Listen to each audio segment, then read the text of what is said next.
I'm a FANG recruiter, and in this video, I'm going to be reviewing my old resume that I used to actually get this job. And this video idea was a suggestion from one of my subscribers, and I really do read every single one of the comments, and I try to reply to every single one of them. And I always love to hear your video ideas of what content you want to see. And for my particular situation, I actually did a bit of a career switch when I became a FANG recruiter, or Mang, I guess is what it's called now.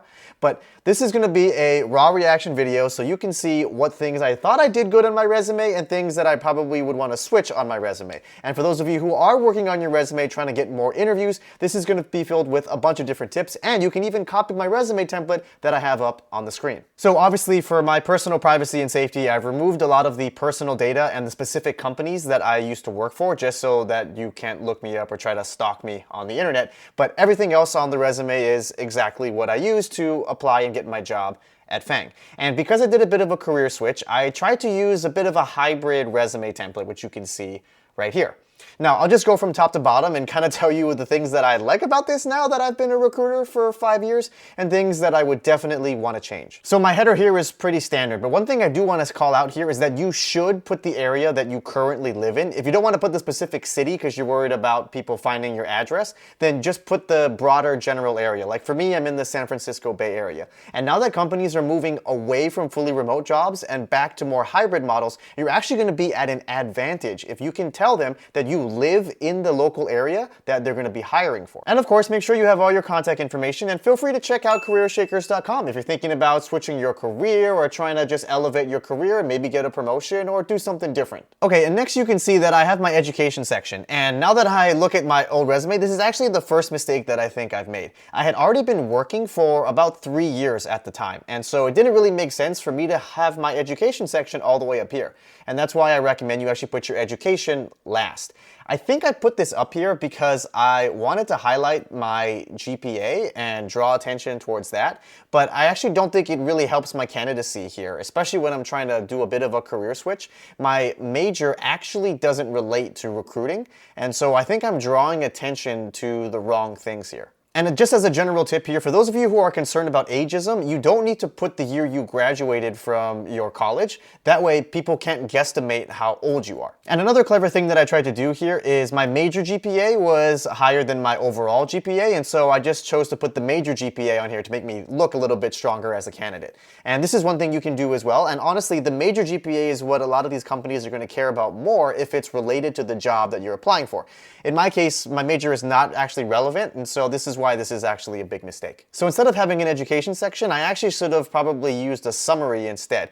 Summaries are actually more beneficial for folks who are doing a career switch than folks who are trying to stay in the exact same job, because your job title is going to match exactly what they're looking for already, but in my case, it really didn't match. And so a summary would have been much better here to kind of explain why I'm applying for a role where my job title doesn't match. That way the recruiters don't immediately think this is spam and just reject my application. And for those of you who are applying for the same type of job that you already have, but for a different company, you may not even need a summary section sometimes if your work experience is strong enough and it can speak for itself. Otherwise, you can just use a very short summary statement that just highlights your years of experience, your domain of expertise, or the industries that you've been working in, because companies tend to hire people with the same domain expertise or the same industries, obviously.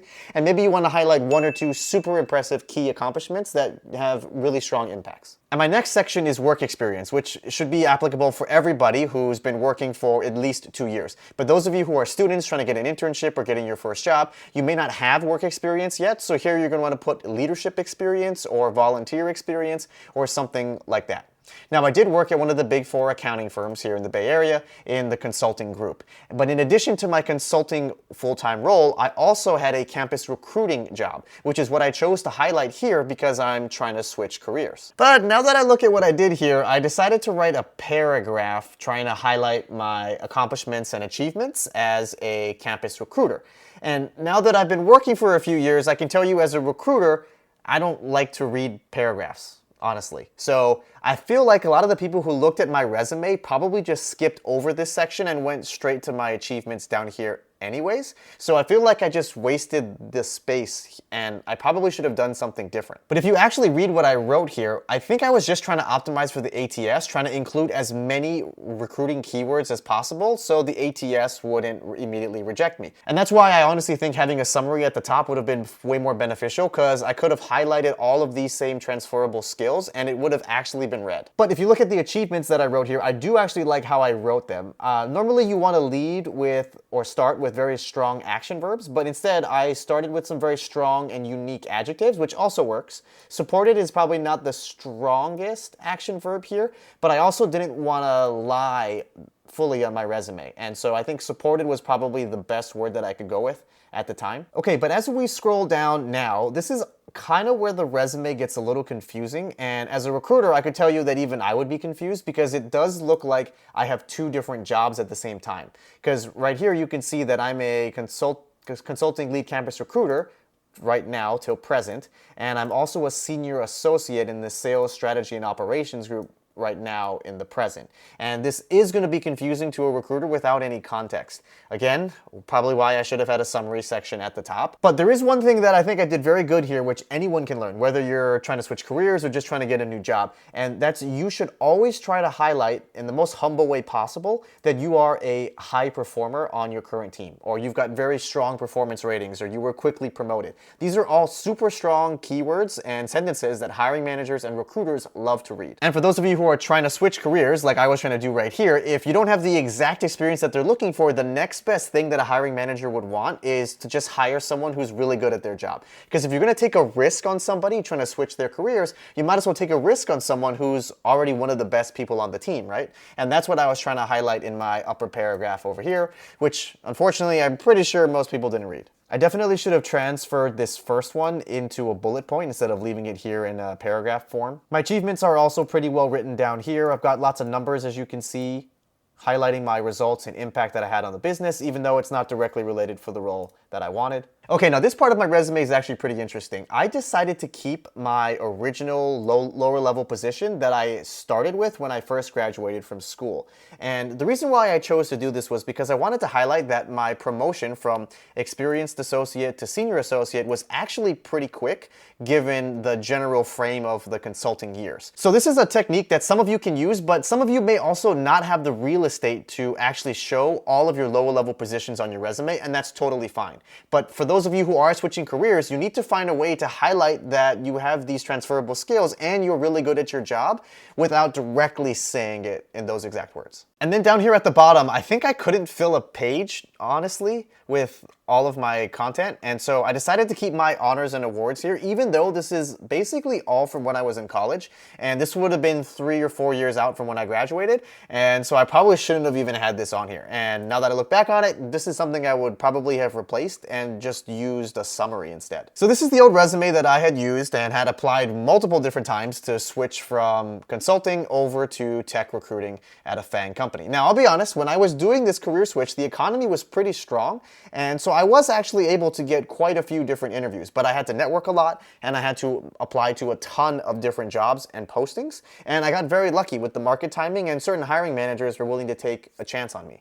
And I think that's the only reason I ended up making this career switch, because my resume here, I'd probably rate it maybe like a 6.5 or a 7 out of 10. Okay, but for those of you who are wondering if I were to rewrite this resume, like what would I try to do instead if I was making a career switch, you can use a template that's more like this.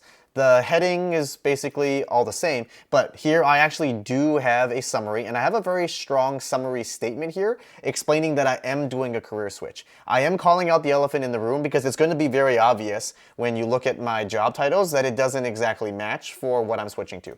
So in this case, I wrote this resume because right now I'm a recruiter, so if I wanted to switch careers, the closest adjacent role that I could get to if I didn't like being a recruiter would be something in sales. And so I'm just calling out the fact that I obviously am not a sales person right now. I'm in a recruiting position. So that's why my header is written the way that it was. But in my summary here, I am talking about my transferable skills, and I am saying what exactly I have that fits more sales, even though my job titles may not match perfectly. And for those of you who are trying to switch careers, if it's a total 180 or 360 degree career switch, you may have to start at a lower level position. And in tech sales, an SDR role or a sales development representative role is the entry level position, which is what I was targeting to switch to. And I try to include as many key words as possible if I was switching into sales in this case. So sales structures, CRM, carrying a quota, cold calling, generating leads, handling rejection, which are all true things that I am doing in a recruiting position. We just don't call it these things. So I just used different verbiage and keywords to better match the job description, even though it was exactly what I'm doing right now. Another thing that I would do if I were to optimize my resume the second time is, instead of having a specific skills section, which can take up a big chunk because you have to enter, lower, make a whole new section, right? Instead, I just say additional skills here, and I just highlight all my skills using italicized text. And then my work experience, everything is going to be the same. But because I am doing a career switch, or even if you're just trying to apply for the same role, you can use all the different font formatting to your advantage. And that's one thing that I didn't do in my old resume over here. Everything is just pretty bland. Nothing really stands out or pops out other than my achievements, which is bolded. And so here in this new resume, you can see that I am using the bold formatting in order to draw attention towards either transferable skills or to highlight that I am a top performer and you should take a chance on me. And then as you can see, I did the right thing and I put education all the way at the bottom. And I also removed my major because it's not even relevant for getting into sales. And plus, my recruiting experience now spans over 5 years. And so I don't really think no one's even gonna look at my education section anyway. So if I were to redo my resume for a career switch, this is exactly what I would use. All right, so thanks again for the subscriber who made this video suggestion. And if you have other video ideas of what you wanna see, put it in the comment down here below. And if you wanna know how to optimize your resume for the ATS, you're gonna wanna watch this video right over here. Thank you all for watching, and go ahead and optimize your resume so you can shake things up if you want a new job this year.